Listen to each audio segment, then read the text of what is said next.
We're here with Dr. Stephen Blythe this afternoon to talk about his candidacy for the 15th District. I thought the viewers would like to know a little bit about you, Dr. Blythe, and why you're running for Congress. Tell us who you are first. Well, Nancy, thank you. I'm a family practice physician in Melbourne. I've been practicing in the Melbourne area for the past 11 years. My children have been attending public school in Melbourne, and we enjoy living here a great deal. Okay. Whatever possessed you to decide to run for Congress? You have a successful practice, so what moved you to want to do this? Well, I've always been interested in what's going on in the world, and personally I think that the Bush administration is the worst thing that's ever happened to this country, with its assault on human rights, its assault on our Constitution, its assault on the environment. It's ruined our reputation around the world. Things have to change. We've got to get back on the right track. It seems like just about everybody I talk to is very concerned about the economy. They can't afford to buy gasoline and food simultaneously. What specifically would you do if elected to Congress to alleviate these problems in the economy for all of us? Well, Nancy, yeah, we need jobs. We don't need a little check in the mail. We need more people working so that they can achieve and accomplish something in this country. One of the specific plans I have, I call the Disaster Mitigation and Employment Act, which I will introduce as soon as I am elected. What this would do would establish a low-interest loan program so that people who live in disaster-prone areas, that is flood, hurricane, or wildfire-prone areas, can harden their homes against such disasters. In our area, for instance, it would help people get hurricane-hardened windows in their houses and harden their roofs. This would not only put hundreds of thousands of construction workers back to work, it would also lessen the damages when we had our next hurricane, our next disasters. So it's a win-win for everybody.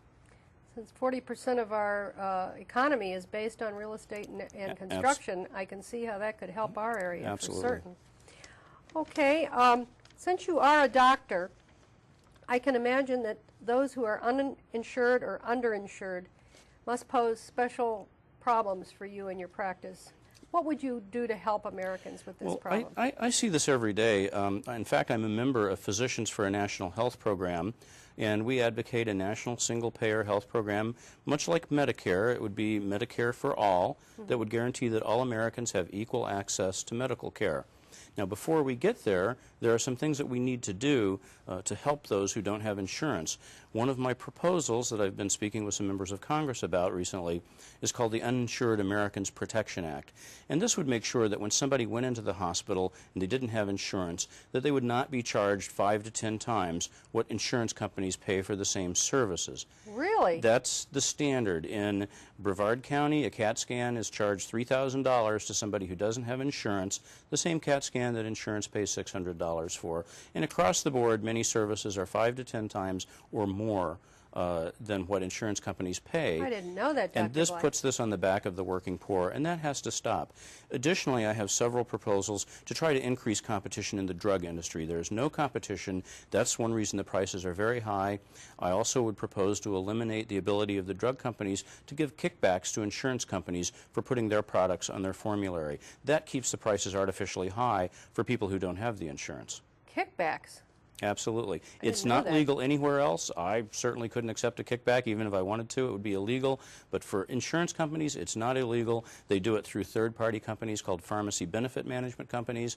And again, it keeps prices artificially high for everybody else. No wonder we pay so much for the pills we have to have. It's one of the reasons. Energy also is a major concern of just about everybody. The cost of filling up your gas tank now is prohibitive for many.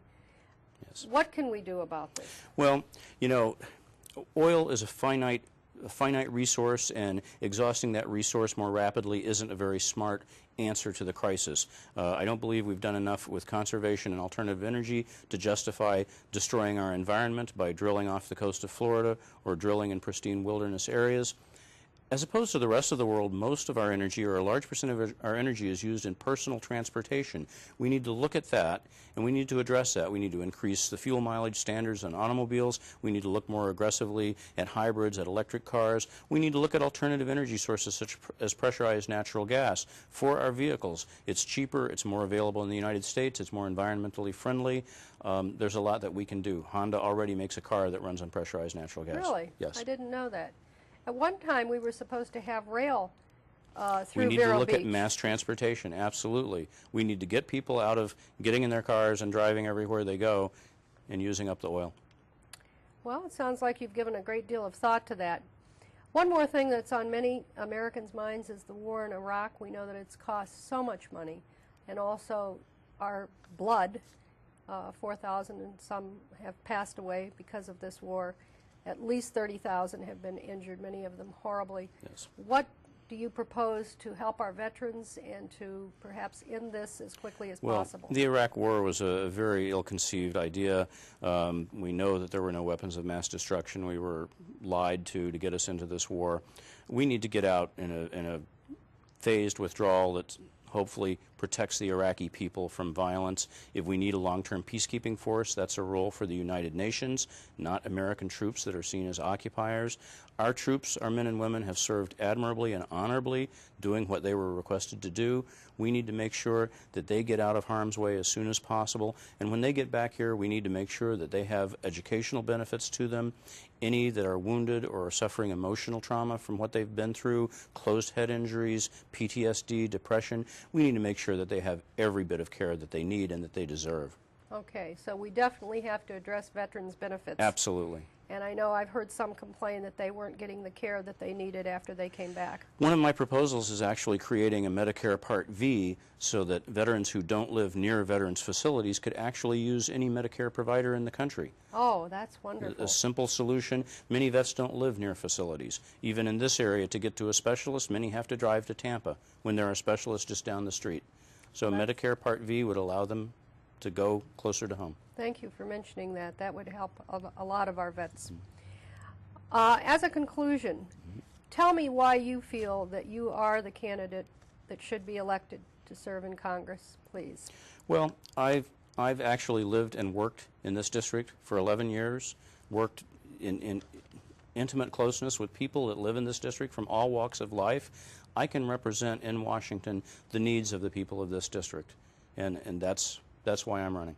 Well, thank you so much for coming into the Yeah, studio Nancy, today. thank you for having me. Yes.